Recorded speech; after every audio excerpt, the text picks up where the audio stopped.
Assalamualaikum warahmatullahi wabarakatuh. Nama saya Bayu Satrio Bimantoro. Saya dari kelompok 5. Di sini saya sebagai moderator di kelompok 5. Kita akan eh, mempresentasikan tentang bab knowledge discovery system dan data mining.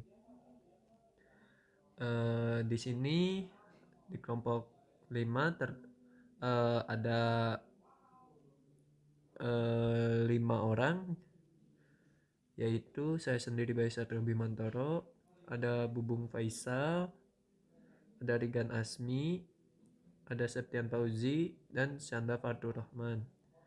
Nah, di sini ada tujuan pembahasan, yaitu untuk menjelaskan bagaimana pengetahuan ditemukan. Yang kedua, untuk menggambarkan knowledge discovery system, termasuk pertimbangan desain dan bagaimana mereka bergantung pada mekanisme dan teknologi. Poin yang ketiga, untuk menjelaskan teknologi data mining. Poin yang terakhir yaitu untuk membahas peran data mining dalam manajemen hubungan pelanggan. Selanjutnya, sintesis pengetahuan melalui sosialisasi untuk menemukan tacit knowledge. Yang poin kedua, sosialisasi memungkinkan penemuan tacit knowledge melalui aktivitas bersama, yaitu antara master dan magang, dan antara peneliti di sebuah konferensi akademik. Selanjutnya ada knowledge discovery dari data mining. Yang poin pertama adalah nama lain dari knowledge discovery in database adalah data mining. Yang poin kedua, sistem penambangan data telah memberikan kontribusi yang signifikan dalam bidang ilmiah selama bertahun-tahun.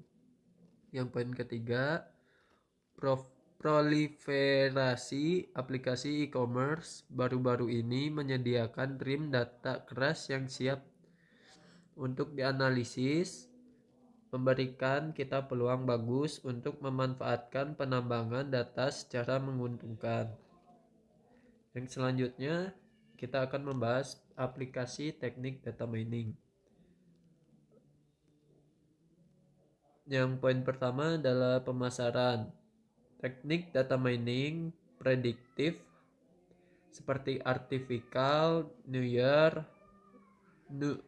neural network atau disingkat sebagai ANN telah digunakan untuk pemasaran target termasuk segmentasi pasar.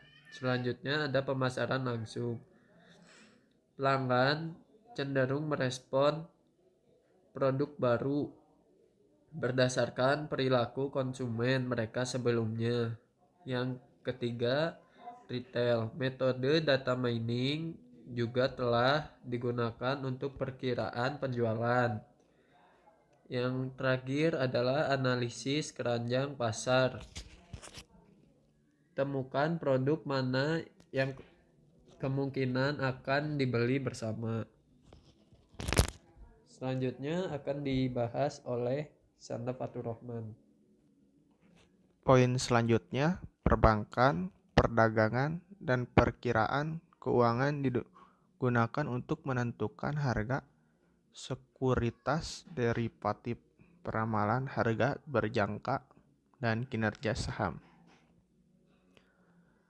Asuransi teknik DM telah digunakan untuk mengsegmentasi kelompok pelanggan untuk menentukan harga premium dan prediksi frekuensi klaim. Telekomunikasi teknik DM prediktif telah digunakan untuk mencoba mengurangi churn dan untuk memprediksi kapan pelanggan akan beralih ke pesaing. Manajemen operasi teknik jaringan telah digunakan untuk perencanaan dan penjadwalan manajemen proyek dan kontrol kualitas. Slide selanjutnya, perancangan teknologi manajemen sistem. Yang ke-1, pemahaman bisnis. Untuk mendapatkan manfaat tertinggi dari penambahan data, harus ada pernyataan yang jelas tentang tujuan bisnis. Yang kedua, pemahaman data. Mengetahui data dengan baik dapat memungkinkan perancangan untuk menyesuaikan algoritma atau alat yang digunakan untuk penambangan data untuk masalah spesifiknya. Yang ketiga, persiapan data. Pemilihan data, konstruksi dan transformasi variabel, integrasi dan pemformatan. Yang keempat, pembuatan model dan validasi. Membangun model yang akurat adalah proses coba-coba. Prosesnya seringkali mengharuskan spesialis penambangan data untuk mencoba beberapa opsi secara berulang, hingga model terbaik muncul. Yang kelima, evaluasi interpretasi. Setelah model ditentukan, dataset validasi dimasukkan melalui model. Yang keenam, penyebaran melibatkan penerapan model hidup dalam organisasi untuk membantu proses pengambilan keputusan. Yang slide selanjutnya ada di gambar berikut, metode logi proses data mining strip DM. Yang slide selanjutnya, 1, proses pemahaman bisnis. Tentukan tujuan bisnis untuk mendapatkan manfaat tertinggi dari penambangan data. Harus ada pernyataan yang jelas tentang tujuan bisnis. Yang B, penilaian situasi. Mayoritas orang dalam kampanye pemasaran yang menerima surat target tidak membeli produk. Yang C, tentukan tujuan penambangan data. Mengidentifikasi calon pembeli yang paling mungkin dari sampel dan menargetkan surat langsung ke pelanggan tersebut. Dapat menghemat biaya yang signifikan bagi organisasi. Yang D, buat rencana proyek. Langkah ini mencakup spesifikasi rencana proyek untuk studi mining. Ya, untuk selanjutnya akan dilanjut oleh Regan Asbi. Selanjutnya di sini ada proses pemahaman data. Poin pertama, pengumpulan data. Mendefinisikan sumber data untuk penelitian termasuk penggunaan data publik eksternal dan database berpemilik. Poin kedua, deskripsi data. Menjelaskan konten setiap file atau tabel. Beberapa item penting dalam laporan ini adalah jumlah file dan persentase record yang hilang. Poin ketiga, kualitas dan verifikasi data. Tetapkan jika ada data yang dapat dihilangkan karena tidak relevan atau kurangnya kualitas. Poin keempat, analisis eksplorasi data. Gunakan untuk mengembangkan hipotesis masalah yang akan dipelajari dan untuk mengidentifikasi bidang yang kemungkinan besar merupakan prediktor terbaik. Selanjutnya ada proses persiapan data. Poin pertama, seleksi. Memerlukan pemilihan variabel prediktor dan kumpulan sampel. Poin kedua, konstruksi dan transformasi variabel. Seringkali variabel baru harus dibangun untuk membangun model yang efektif. Poin ketiga, integrasi data. Kumpulan data untuk studi penambangan data dapat berada di beberapa basis data yang perlu dikonsolidasikan ke dalam satu basis data. Poin keempat, pemformatan. Melibatkan penataan ulang dan pemformatan ulang bidang data seperti yang diisyaratkan oleh model data mining. Selanjutnya, pembuatan model dan proses validasi. Poin pertama, hasilkan desain uji. Membangun model yang akurat adalah proses coba-coba. Spesialis penambangan data secara berulang mencoba beberapa opsi hingga model terbaik muncul. Poin kedua, build model. Algoritma yang berbeda dapat dicoba dengan kumpulan data yang sama. Hasilnya dibandingkan untuk melihat model mana yang memberikan hasil terbaik. Poin ketiga, evaluasi model. Dalam membuat model, sebagian data biasanya disisihkan untuk tujuan validasi. Kumpulan data validasi digunakan untuk menghitung keakuratan kualitas prediksi model. Selanjutnya, proses evaluasi dan interpretasi. Poin pertama, evaluasi hasil. Setelah model ditentukan, hasil prediksi dibandingkan dengan hasil aktual dalam dataset validasi. Poin kedua, tinjau proses. Verifikasi keakuratan proses. Poin ketiga, tentukan langkah selanjutnya. Daftar kemungkinan tindakan keputusan. Ya, selanjutnya akan dilanjut oleh Muhammad Bubung Faizal. Bagian 6, proses penyebaran. Yang A, penyebaran rencana. Langkah ini melibatkan penerapan model hidup dalam suatu organisasi untuk membantu proses pengambilan keputusan. Yang B, hasilkan laporan akhir. Tulis laporan akhir. Yang C, merencanakan pemantauan dan pemeliharaan. Pantau seberapa baik model memprediksi hasil dan manfaat yang dibawanya ke organisasi. Yang D, tinjau proyek, pengalaman, dan dokumentasi. Selanjutnya, teknik data mining. Nomor 1, teknik prediktif. Poin ke-1, klasifikasi. Teknik penambangan data dalam kategori ini berfungsi untuk mengklasifikasikan variabel hasil diskrit. Poin kedua, prediksi atau estimasi. Teknik DM dalam kategori ini memprediksi hasil yang berkelanjutan atau berlawanan dengan teknik klasifikasi yang memprediksi hasil diskrit. Nomor 2, teknik deskriptif. Poin yang ke-1, afinitas atau asosiasi. Teknik penambangan data dalam kategori ini berfungsi untuk menemukan item yang terkait erat dalam kumpulan data. Poin yang kedua, pengelompokan. Teknik DM dalam kategori ini bertujuan untuk membuat kelompok objek input, bukan variabel hasil. Jenis web data mining. Yang pertama, struktur web mining. Memeriksa bagaimana dokumen web disusun dan berupaya menemukan model yang mendasari struktur tautan web.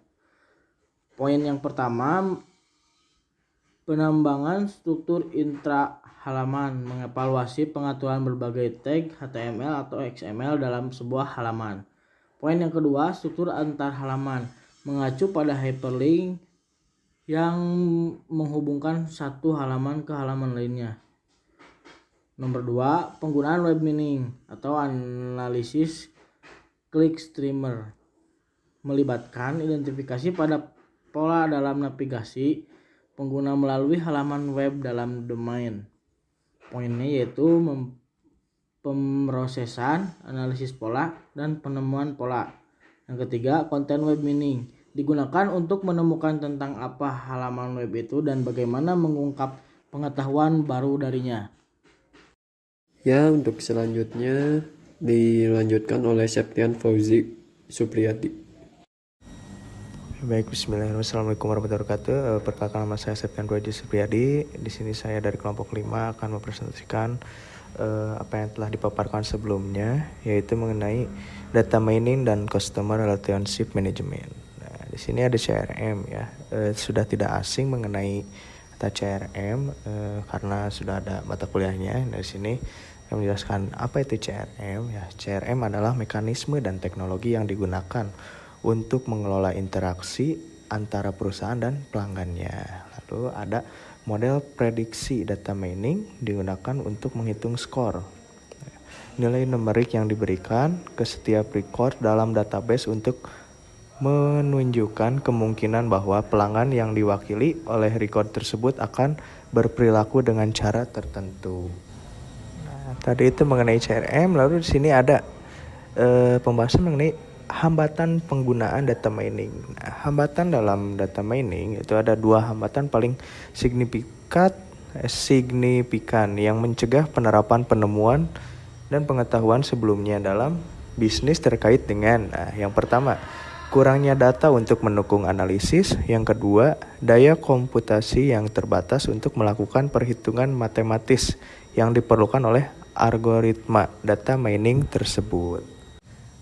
Dan yang terakhir yaitu mengenai kesimpulan. Nah, kesimpulan dari apa yang telah dipaparkan yaitu yang pertama, mendeskripsikan sistem penemuan pengetahuan termasuk pertimbangan desain dan bagaimana mereka bergantung pada mekanisme dan teknologi. Lalu yang kedua, mempelajari bagaimana pengetahuan ditemukan. Nah, dalam mempelajari bagaimana pengetahuan ditemukan terdapat 2 poin, yaitu melalui sosialisasi dengan orang-orang berpengetahuan lainnya. Yang kedua, melalui data mining dengan menemukan pola-pola menarik dalam pengamatan, biasanya diwujudkan dalam data eksplisit. Nah, yang ketiga yang poin berikutnya itu menjelaskan teknologi data mining. Lalu yang terakhir membahas peran data mining dalam customer relationship management. Mungkin cukup sekian penyampaian dan pemaparan materi dari kelompok kami mengenai knowledge discovery system dan data mining. Mohon maaf apabila ada kurang dalam penyampaian. Wabillahi taufiq wal hidayah. Wassalamualaikum warahmatullahi wabarakatuh.